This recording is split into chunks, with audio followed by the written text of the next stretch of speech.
Sejam bem-vindas, sejam bem-vindos a mais um vídeo da série Evangelho de Jesus para além do cristianismo.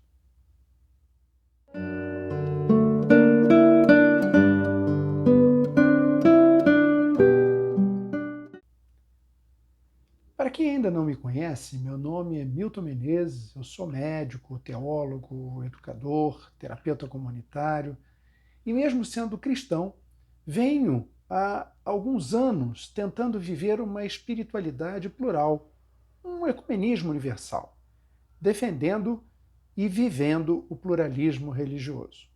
Não um pluralismo limitado à teoria, às academias, mas uma vivência interfé de fato, sem qualquer tipo de discriminação, muito menos de exclusão. Assim, venho tentando compartilhar conhecimentos e experiências espirituais, independente da linha religiosa das pessoas com as quais venho tendo contato, sempre na busca da amorosidade, da partilha, do respeito e da harmonia entre as pessoas. Dessa caminhada plural, nasceu o projeto que eu chamo de Evangelho de Jesus para além do cristianismo, no qual venho apresentando textos e vídeos onde partilho, tomando por base a Boa Nova de Jesus, aspectos que possam nos auxiliar em nossa caminhada contínua de evolução espiritual, independente da tradição religiosa que escolhamos seguir. Antes de iniciarmos a nossa reflexão de hoje, peço a vocês que se inscrevam no nosso canal, clicando no botão aqui embaixo, para que possam nos acompanhar nessa caminhada interfé. Caso gostem deste vídeo, deixem seu like também no final e o compartilhem com seus conhecidos, suas conhecidas, e deixem também seus comentários, suas observações, que serão sempre muito bem acolhidos e respondidos o mais rapidamente possível. Muito bem. Hoje eu convido todas e todos vocês a refletirmos juntos sobre um ponto intrigante, delicado, mas extremamente frequente em nossa vida, que se chama correção fraterna. Na verdade, é uma ação que normalmente ocorre de forma unidirecional, sempre em direção ao outro, partindo de algo que ele ou ela tenha feito, gerando algum tipo de descontentamento, atitude essa que, segundo o entendimento de quem sente, de quem quer fazer a correção, merece como resposta algum tipo de correção ou questionamento. Comumente chamamos isso de recriminação, repreensão ou até de advertência. Nós estamos trazendo hoje à luz da correção fraterna. Como nós vivemos em comunidade, interligando-nos como pessoas que têm formas diferentes de pensar, de agir e de se relacionar, com certa frequência a gente se vê em situações que nos incomodam, chegam ao ponto de nos sentirmos até mesmo agredidos. A correção fraterna, além de ser devida em certos momentos, é inegável que, ocasionalmente, ela tem sua importância e até a sua necessidade. Mas sua correta prática não é algo muito fácil. Não é fácil nem para quem corrige, tampouco para quem é corrigido. Se partirmos das nossas bases humanas e de nossos princípios de justiça neste mundo, diferentemente da correção fraterna adequada, atuaremos de forma recriminatória, acusando a pessoa na expectativa de seu arrependimento ou de mudança de atitude, partindo de um julgamento dualista, baseando-nos na lógica do bem e do mal, do certo e do errado, num posicionamento julgador. A pessoa errou, merece então ser julgada e punida, nem que seja somente com uma censura ou uma reprovação. Normalmente, vemos-nos no direito de assumir o papel de julgadores, e, consequentemente, agimos como condenadores e até mesmo executores, esquecendo-nos com frequência de nossos erros comuns e de nossas tantas limitações. Mas nesses momentos só nos vem à mente o erro alheio, o erro do outro. O processo evolutivo individual, o estágio de desenvolvimento da pessoa, quer seja emocional ou espiritual, na maioria das vezes é deixado de lado, sequer lembrado.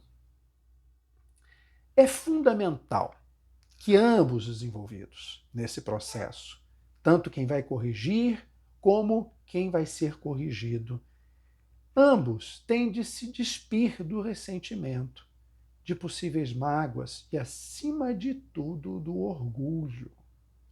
Pois não existe correção fraterna sem amor fraterno. E este jamais estará presente caso o orgulho tome conta daquele que se sente agredido ou ferido. O principal objetivo da verdadeira correção fraterna não é meramente a repreensão em si, mas sim auxiliar na reflexão do outro, na mudança de atitude da pessoa que errou naquela conduta, sendo, no entanto, como todas as pessoas, merecedor de nosso apoio, nosso amor, de nossa atenção e de nossa preocupação, mesmo não gostando daquela pessoa. Sim, sim, podemos não gostar de alguém. Não há nada de errado com isso. Nada. Não existe nenhuma recriminação para tal sentimento. Em nenhuma religião, tampouco em nenhuma regra de conduta. Nós somos pessoas distintas, temos formas de vida diferentes, olhares próprios diante do mundo. Somos únicos, mesmo possuindo a centelha divina em nosso ser. Dessa forma, com maior ou menor frequência, e depende muito da tolerância humana de cada um, varia de pessoa para pessoa, nós acabamos tendo desafetos e pessoas com as quais não nos simpatizamos ou até mesmo não gostamos, chegando ao ponto de não desejarmos tê-las próximas.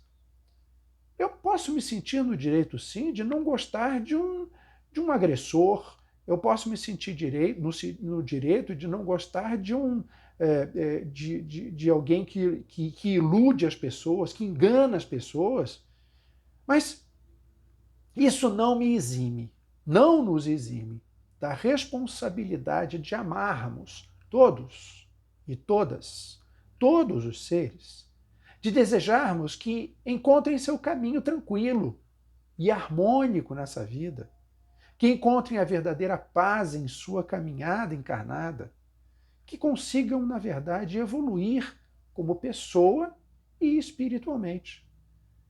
Que aquela razão que me faz não gostar daquela pessoa, aquela razão que me faz não querer estar perto daquela pessoa, ela possa ser, num processo evolutivo, mudada, alterada. E para isso eu preciso amar aquela pessoa, amar fraternalmente aquela pessoa. Não necessariamente gostar dela ou querer estar próximo dela. Lembremos-nos sempre que a correção fraterna tem seus alicerces nessa lógica, nessa relação com o outro. Independente da tradição religiosa que seguimos, eu convido vocês a se aterem à fala de Francisco, o Papa da Igreja Romana, em uma de suas homilias matinais, quando ele disse: não se pode corrigir uma pessoa sem amor e sem caridade. Não se pode fazer uma cirurgia sem anestesia? Não se pode, pois o doente morrerá de dor. E a caridade é como uma anestesia, que ajuda a receber o tratamento e aceitar a correção. Apartar-se e conversar com mansidão e com amor. Em diversas passagens bíblicas, Jesus nos exorta sobre a correção fraterna, várias delas.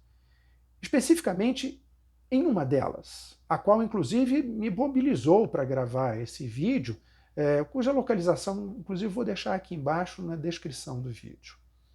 Mas nessa passagem, Jesus destaca a responsabilidade que todos nós temos, sem exceção, em ajudar o próximo a tomar consciência dos seus equívocos, desde que seja por meio de uma prática fraterna amorosa. Pois tal caminho jamais pode envolver a humilhação do outro, muito menos a mera condenação.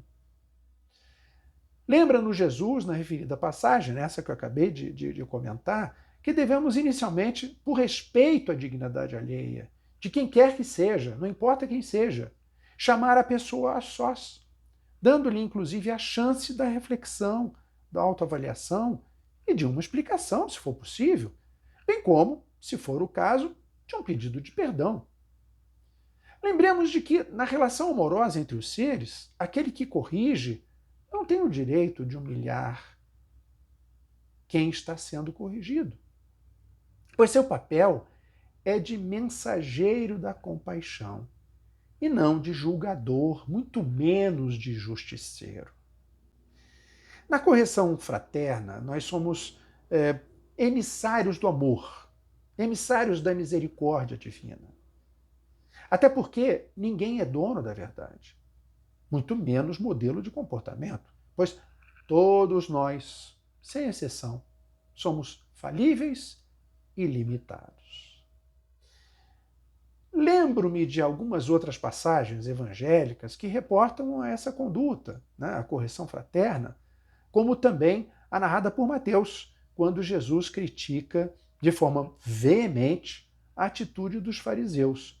Dessa vez, não pela falta de zelo com suas orientações básicas de vida ou de sua prática cerimonial, mas sim pelo desprezo dos preceitos que, para Jesus, eram os mais importantes da lei: a justiça, a misericórdia e a fidelidade. Da mesma forma, nós podemos lembrar da conhecida passagem onde é apresentada a Jesus uma mulher acusada de adultério e condenada à morte por apedrejamento, quando ele diz a célebre frase: quem dentre vós não tiver pecado, atire a primeira pedra. Percebam que ele não ignora o erro daquela mulher, se realmente ela cometeu, mas chama a atenção à prática agressiva de todos, que, igual ou pior do que a acusada, certamente cometeram atos reprováveis. Orientando, inclusive, após todos terem saído envergonhados e ninguém quis atirar pedra alguma, porque viu também, percebeu também os seus erros, os seus equívocos, mas Jesus chega a ela e, inclusive, a orienta para que não mais cometa o erro novamente. É como se diz: Deus ama as pessoas, mas não os erros que elas cometem. E nesse caso usamos o termo amor porque é a forma mais de maior sentimento, de maior intensidade entre pessoas. Nós não conhecemos um termo mais profundo que o amor, mesmo sabendo que Deus é infinito, é incomensurável, né? Qualquer adjetivo, qualquer observação que desejamos aplicar a ele, ela está fora de contexto. Mas como a melhor forma que temos de falar é o amor, nós utilizamos o amor, utilizamos a imagem, o princípio de que Deus nos ama. Deus ama as pessoas, mas não os erros que elas cometem. Minhas amadas, meus amados, lembremos-nos sempre que o amor é a única coisa que verdadeiramente transforma o ser humano. Complementando, trago a vocês a fala do Frei Richard Rohr. O Frei Richard é um franciscano, um pluralista, um ferrenho defensor do pluralismo, é o idealizador do Centro de Ação e Contemplação nos Estados Unidos e disse o seguinte: achamos que o medo, a raiva, a intimidação, a ameaça e a punição vão levar as pessoas ao amor. Mostre-me onde isso funcionou.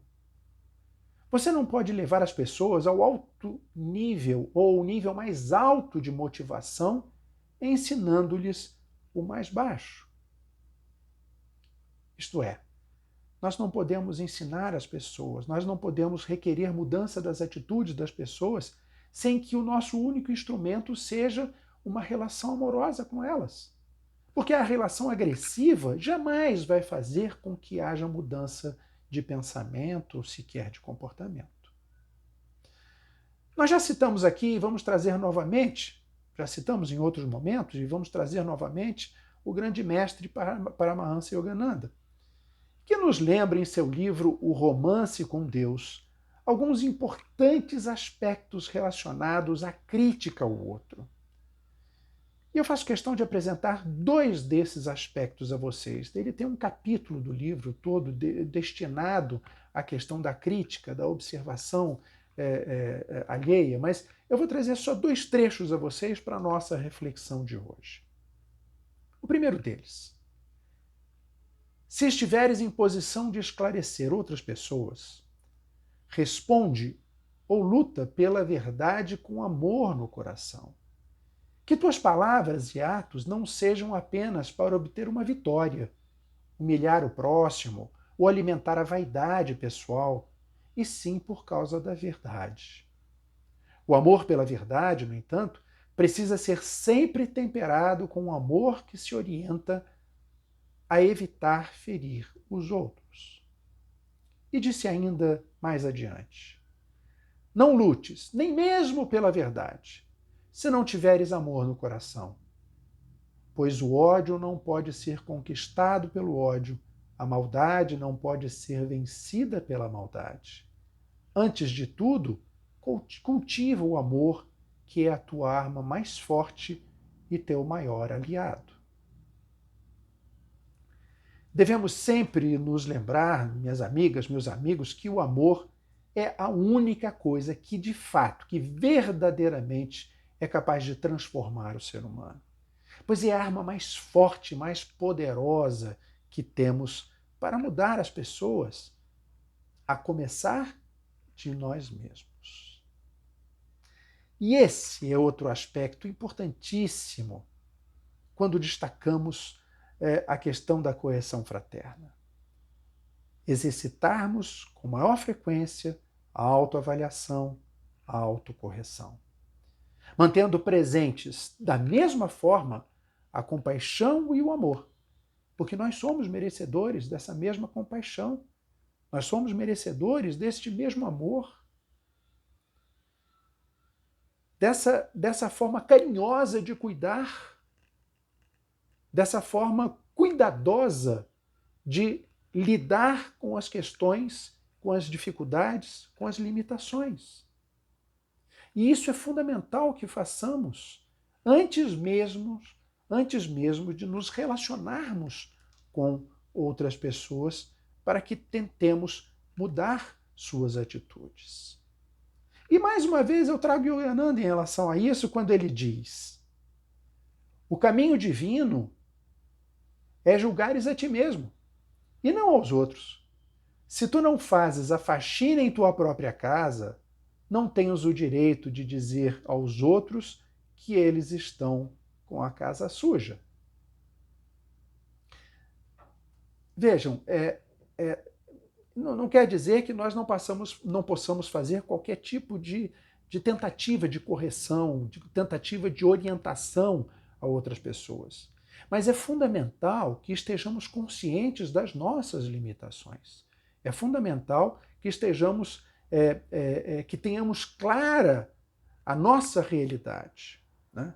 Para termos coerência naquilo que falamos em relação ao que vivemos. E, acima de tudo, a forma de nos relacionarmos, sempre de forma fraterna, sempre de forma amorosa. Siddhartha Gautama, o Buda histórico, já dizia há 2.500 anos atrás que não se combate o ódio com ódio, mas sim com amor. É como se desejássemos lavar o chão enlameado, jogando mais lama em cima. É óbvio que nós só podemos lavá-lo jogando água. Mas só que na prática, às vezes, a gente se esquece disso. E a nossa razão, a nossa emoção humana nos leva a outros caminhos, infelizmente. Lembremos de uma história, eu me lembro de uma história que eu vi em uma das lives que fiz com meu filho, Pedro Costa, em um projeto que temos conjunto chamado Cultivando a Paz Interior. Os vídeos, inclusive, estão aqui também no meu canal. Pedro é um psicólogo e responsável por um belíssimo trabalho em saúde mental, especialmente ligado à ansiedade. E quem quiser conhecer, ele está tanto no Instagram como aqui no YouTube, como Pedro Costa, _fala ansiedade. Eu vou deixar aqui embaixo a indicação. Vale a pena, vale a pena. A ansiedade é algo que invade a grande maioria das pessoas e ele tem um trabalho extremamente interessante ligado à abordagem por diversas formas, diversos ângulos a questão da ansiedade. E nós temos esse projeto em comum, que é o Cultivando a Paz Interior, e lives todas as segundas-feiras, às 9 horas da noite, no Instagram dele. Mas, voltando à história. Ele contou um dia uma história que eu quero trazer a vocês, aqui ainda não viu, lá na live com ele. Essa história, ela refere-se ao Gandhi, né, ao grande Mohandas Gandhi, o conhecido Mahatma Gandhi, né, e que aconteceu mais ou menos assim. Uma senhora preocupada com o consumo excessivo de doce do seu filho e tendo inclusive antecedentes familiares com diabetes e tal, ela levou o filho ao Gandhi, né, e com toda a autoridade que ele tinha, todo o relacionamento amoroso, mas extremamente respeitado, né, ela levou e pediu a ele: por favor, senhor, orienta meu filho, diga para ele não comer mais doce, porque isso vai levá-lo ao adoecimento. Ele olhou para ela, coçou a cabeça e disse: olha, faz o seguinte, volta daqui a 2 semanas, me lembra que eu falo com ele. Ela ficou assim, meio sem saber, morava longe, era difícil o deslocamento, mas, enfim, paciência, orientação dele, vamos seguir. E ela foi embora. 2 semanas depois ela volta. Eu trouxe de novo aqui meu filho, oriente para ele, por favor, para ele não comer mais doce. Eu estou muito preocupada com a saúde dele. Ele coçou de novo a cabeça, ficou sem jeito e tal, e disse: olha, vamos fazer o seguinte, daqui a 2 semanas, sem falta, volta de novo que eu vou falar com ele. Ela ficou muito incomodada. Puxa, é a 2ª vez que ela voltava e tal, mas ok, Gandhi pediu, tá certo, alguma razão tem. Foi embora para casa, 2 semanas depois, ela voltou. Quando chegou lá, ele: me lembro sim, vem cá, meu filho, você não pode comer doce. E explicou, orientou e tal. O garoto, com todo o respeito que tinha ao Gandhi, não, tudo bem, tá bom, não vou comer mais doce e tal. Na saída, ela ficou intrigada com aquilo. Ela voltou e disse assim: mas, por favor, mestre, me diga uma coisa, por que há 1 mês atrás o senhor não disse isso que disse isso agora? Por que eu tive de voltar aqui 2 vezes para o senhor dar essa orientação? Ela falou: minha filha, por uma razão muito simples. Há 1 mês atrás, eu ainda comia doce. Quer dizer, essa colocação de Gandhi, com toda a sua sabedoria, com toda a sua amorosidade, inclusive na correção fraterna, ela é calcada exatamente naquilo, no seu autoconhecimento, na sua realidade, nas suas limitações. E ele não se viu em condições de dizer para o menino não comer doce, se realmente aquela era uma prática que ele equivocadamente também cometia. Então essa história é muito interessante, nos enriquece muito nessa reflexão de hoje, no sentido de como fazermos essa correção fraterna e em que condições fazermos. Dessa forma, minhas amigas, meus amigos, quando pensarmos em corrigir outras pessoas, em orientarmos outras pessoas, lembremos-nos sempre, primeiro, se aquela correção, se aquela observação de fato é necessária para o bem daquela pessoa, ou se estamos fazendo aquilo apenas por uma questão de orgulho ou soberba. Em segundo ponto, que ela seja feita de forma fraterna e amorosa, objetivando sempre a revisão da pessoa e a mudança de sua conduta, não apenas uma recriminação. E o terceiro ponto, que seja antecedida de uma autoavaliação e de uma autocorreção, se for o caso. Eu espero que este vídeo tenha tocado vocês, levado à reflexão sobre a verdadeira correção fraterna. Caso tenha gostado, deixe seu like abaixo, aqui no link, e inscreva-se no nosso canal para continuar acompanhando os nossos vídeos e essa nossa caminhada plural, universal e fraterna. Deixe também seus comentários, suas observações, suas sugestões, que serão sempre muito bem acolhidas e respondidas o mais rapidamente possível. Um forte e fraterno abraço a todas e todos vocês. Fiquem na paz e até o nosso próximo encontro.